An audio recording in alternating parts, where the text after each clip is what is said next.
अस्सलाम वालेकुम viewers. Usama Abu Bakar, advise state and builders, Bahria town Karachi के प्लेटफॉर्म से। बहरिया टाउन की जो एक हिस्ट्री है जिसमें बहुत सारे अफेक्टीज़ भी हैं, जहाँ पे बेनिफिशरीज़ हैं वहाँ पे अफेक्टीज़ हैं, जहाँ पे अफेक्टीज़ हैं वहाँ पे बेनिफिशरीज़ हैं। ये बहुत सारी एक लंबी चौड़ी स्टोरी है, क्योंकि यहाँ पे बहुत सारे लोगों ने बड़े एतमाद से, बड़े एक इस हिसाब से पैसे जमा करवाए थे या किस्तें दी थी बहरिया में कि उनको बहुत अच्छी बड़ी ज़बरदस्त चीज़ें मिलेंगी और उनको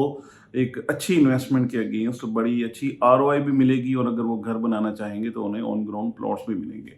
ये एक अलहदा से हिस्ट्री है। उसमें बहुत सारी चीज़ें चलती रहीं, फाइल्स आईं, फाइल्स बिकीं, मर्ज हुईं। बहुत सारे लोग उसमें से निकले, वो अपनी यानी जो भी चीज़ें थी उनको कहीं न कहीं एडजस्ट कर दिया। काफ़ी सारे लोग उसमें से भी बेनिफिशरीज़ बन गए कि जिन्होंने अपनी उन बिल्डिंग्स के अंदर या ऐसी जगह पे उन्होंने जाके मर्जिंग करवा ली जहाँ पे उनको चीज़ें डिलीवर हो गई, तो उनका वो वाले जो एक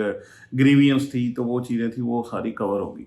अब उसके बाद एक बहुत बड़ा एक मिसहैप मैं कहूँगा वो ये हुआ कि यहाँ के जो बिल्डर्स हैं, उन्होंने बुकिंग्स की और बुकिंग करके चीज़ें पूरी डिलीवर नहीं कर सके और यहाँ से निकल गए। ये मैं स्पेशली वीडियो बना रहा हूँ विलास के हवाले से कि विलास में भी बहुत सारी बुकिंग हुई। बहुत सारे लोगों ने कम रेटों पे जाके लोगों के साथ काम शुरू कर लिया कि ठीक है यार, ये सबसे इकोनॉमिकल है, तो मैं इनके साथ काम करता हूँ। इस तरीके से काम शुरू हो गए, लेकिन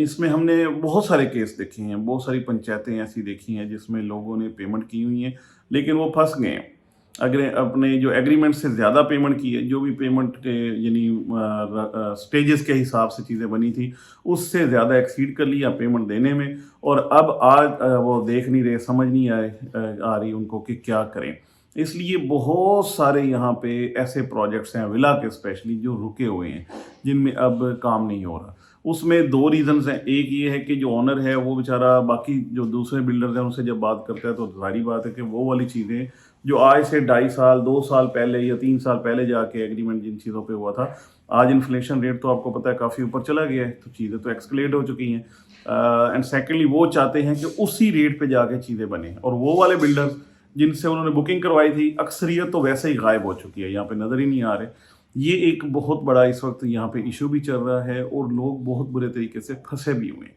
मैं उनके लिए, हमने काफ़ी सारे यानी मेरे पास भी क्लाइंट्स आए, उनके हिसाब से देखा चीज़ों को।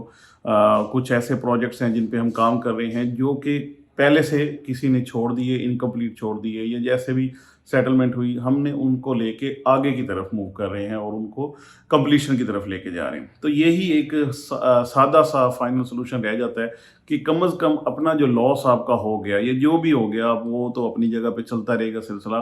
कि जिस बिल्डर, वो बिल्डर अगर भाग गया है या उससे पैसे लेने हैं, ये जो भी सेटलमेंट है वो होती रहेगी। लेकिन नो टू ऑनवर्ड, कम से कम अपना जो प्रोजेक्ट है, अपनी जो चीज़ है उसको तो कंप्लीट करें। उसको तो जाके यानी वो बिल्कुल खाली पड़ा हुआ है, ऐसे ही पड़ा हुआ है, अनएड्रेस पड़ा हुआ है, बल्कि बैरियर की जो मेंटेनेंस चार्जेस हैं वो तो उस पे उस दिन से स्टार्ट हो गए जिस दिन एनओसी आपने कंस्ट्रक्शन का लिया, उस दिन से वो वाले मेंटेनेंस के चार्जेस स्टार्ट हो गए। तो अब वो वैसा नहीं है जैसे वो प्लॉट था और उसके ऊपर आपको कुछ नहीं देना पड़ेगा, ये चीज़ें भी स्टार्ट हो गई। तो इसलिए मैं अपने उन लोगों को जो कि विलास के बिल्डर्स के अफेक्टीज हैं, उनको ये कहूँगा कि आप ज़रूर आएँ, आके इस हवाले से हमारे साथ बैठें, अपनी चीज़ें जो भी आपकी हैं वो बताएँगे, उसमें किस कंडीशन तक काम हुआ है, किस स्टेज तक काम हुआ है, कितना काम हुआ है, कितना काम रहता है। इसके हवाले से आप हमारे से, जो इसके हमारे अल्हम्दुलिल्लाह पूरी एक्सपर्ट्स की टीम है, आप इस हवाले से हमसे उसकी कोटेशंस भी लें, उसके मटेरियल्स के बारे में पूछें, उसकी लेबर के भी बारे में पूछें, सारी चीज़ें जो भी आपको चाहिए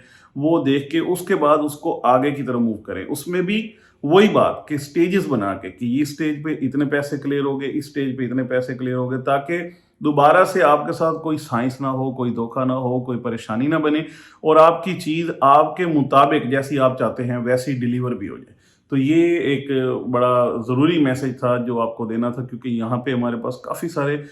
ऐसे क्लाइंट्स की भी कॉल्स आती हैं जो किसी न किसी सूरत में कहीं न कहीं फँस गए और उनको समझ नहीं आ रही कि हम करें क्या। अल्टीमेटली कुछ लोग ये भी कहते हैं कि हमारे जो वो ग्रे स्ट्रक्चर्स विला हैं, या जो अभी प्लिंथ तक पहुंचे हैं, इसको एज इट इज़ बेच दें, क्योंकि डेस्परेशन है, ज़ाहिर बात है, एक परेशानी भी बनी उनको। उन्होंने तो पैसे दिए हुए हैं अपनी तरफ से, लेकिन आगे जाके चीज़ नहीं डिलीवर हुई, आगे जाके मार्केट नीचे चली गई, ये वाली सारी चीज़ें हुई, तो फिर उनको थोड़ा-सा फिर अगर डेस्परेशन में जाना ही है, अगर नुकसान करना ही है, तो फिर दिल बड़ा करना पड़ेगा कि आपको नीचे के रेटों पे जाके चीज़ें बेचनी पड़ेंगी। तो मेरा मशवरा ये है कि अपनी उन चीज़ों को कंप्लीशन की तरफ लेके जाएँ। नवीद ये है, आसानी ये है, खुशखबरी यही है कि इंशाल्लाह विद इन 1 टू 2 मंथ्स इंशाल्लाह मार्केट काफ़ी बेहतर हो जाएगी। अगर वो बेहतर हो जाती है और यही वाली चीज़ें जो आज आपको बर्डन लग रही हैं, वो फूलों की तरह हल्की भी लगेंगी, फिर आपको अच्छे आरओआई भी मिल रहे होंगे, फिर आपको अच्छे रेट्स भी मिल रहे होंगे, अच्छी ऑफ़र भी मिल रही होंगी। और मुझे यानी बड़ा अच्छा इसका एक्सपीरियंस है कि जब अच्छी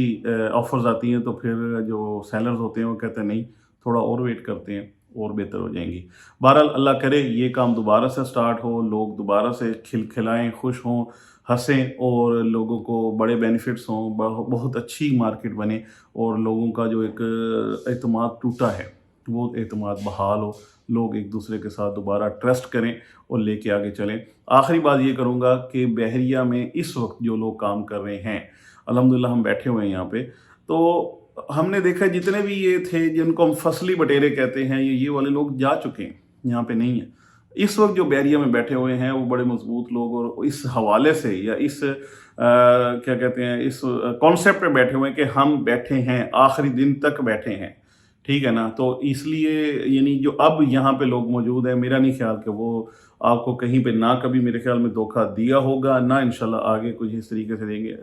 अपने एक्सपीरियंस को ज़रूर देखें, इससे पहले क्या हुआ आप इसकी हिस्ट्री को ज़रूर जानें, उसके बाद जाके आप आगे जाके काम करें या कॉन्ट्रैक्ट दें, ताकि आपको दोबारा से कोई परेशानी ना हो। मोमिन एक सुराख से 2 दफ़ा नहीं डसा जाता। Thank you so much for watching.